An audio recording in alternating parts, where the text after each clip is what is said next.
2023 Hyundai Ioniq 6 First Drive Review. 6 isn't better than 5, it's just different. The sleek sedan has its charms, but all the wow moments have been seen before. Soul, the Ioniq 5 was a sea change of. It offers more room inside than it should be capable of, more tech than its price tag suggests, and comes to play with excellent efficiency and perhaps the best adjustable on-the-fly regenerative brake levels available.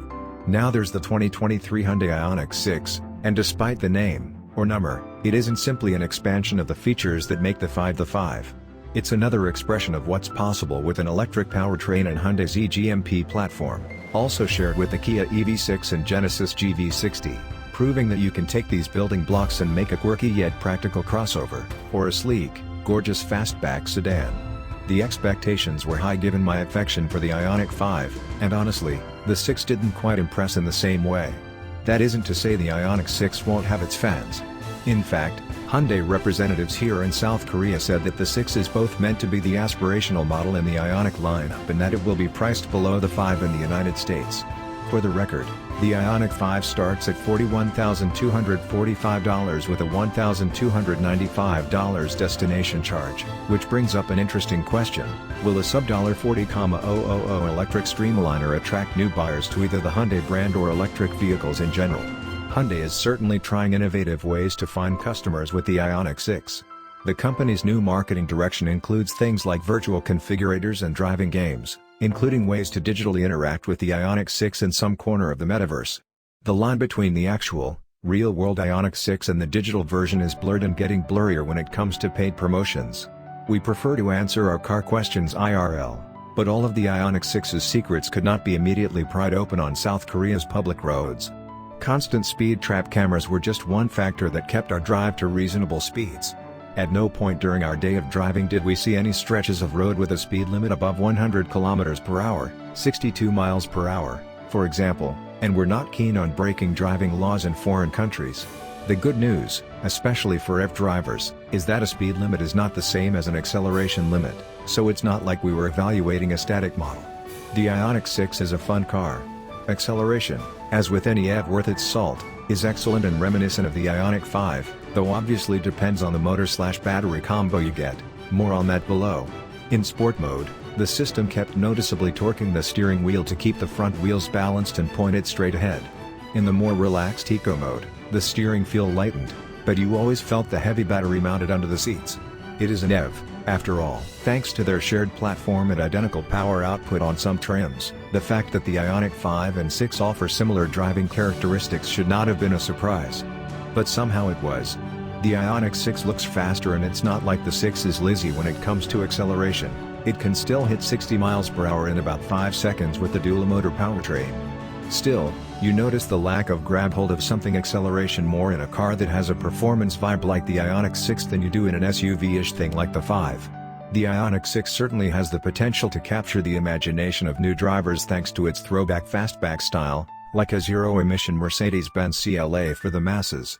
The wheelbase is a bit shorter than the 5, 116.1 inches compared to 118.1, but that's still awfully long, and there is plenty of rear legroom.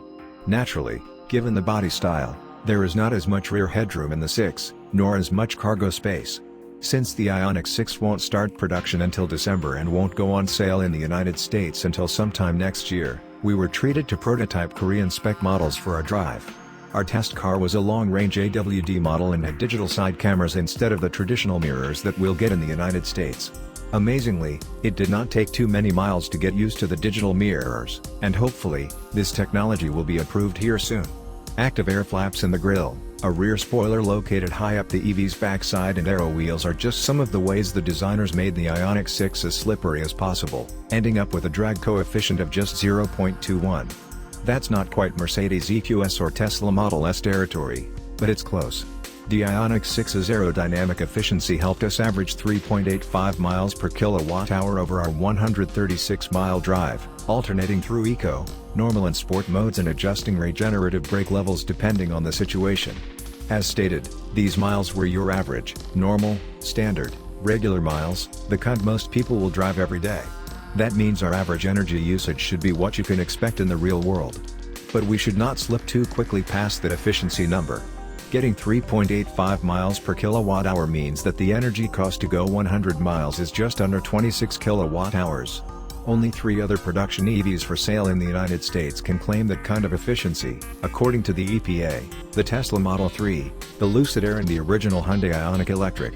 With better efficiency than the Ioniq 5, but with the same batteries as the Ioniq 5, it stands to reason that the 6 will achieve a longer range than the Ioniq 5. Just how much is still to be determined and announced. The choice of powertrain and battery options is shared with the Ioniq 5, with one exception. That would be the standard trim, which has the same 53 kilowatt-hour battery as the comparable 5, but lower system voltage results in a 148 horsepower motor rather than 168. Everything with the 77.4 kilowatt-hours long-range battery pack is copy and paste. The single-motor version sends 225 horsepower and 258 pound-feet of torque to the rear wheels. A second motor added to the front axle creates the optional all-wheel drive model, and ups performance to 320 horsepower and 446 pounds-to-foot. There are other differences with the Ioniq 5 and they represent improvements. The 6's multi-charge technology allows the car to take advantage of the latest DC fast chargers, up to 350 kilowatts, at either 400 or 800 volts to refill the battery from 10 to 80% full in just 18 minutes. A new battery conditioning system will make this kind of experience more reliable. If you've plugged a DC fast charger into the nav system, the car will use some of the battery's energy to make sure the pack is at the correct temperature to ensure it can take advantage of that much direct current, even if it's extremely hot or cold outside. Some Ioniq 5 models will get this battery preconditioning technology for 2023. The 6 will also offer a vehicle-to-load (V2L) bidirectional charging power outlet, like the 5. There's a minimalist ethos to the whole cabin experience. Forward visibility can't be beaten, given that the front end slopes down so sharply that you might as well be driving a car with no hood. Rear visibility is amazing. The clean and spacious cabin might feel simplified, but there's a lot happening behind the screens, including the ability to customize the two-tone cabin lighting to match pretty much any mood. Safety features in the Ioniq 6 provide strong nannying capabilities if that's your thing. Our Korean spec tester used a nav system that knew where every speed bump in the country was located, and it told us all about them.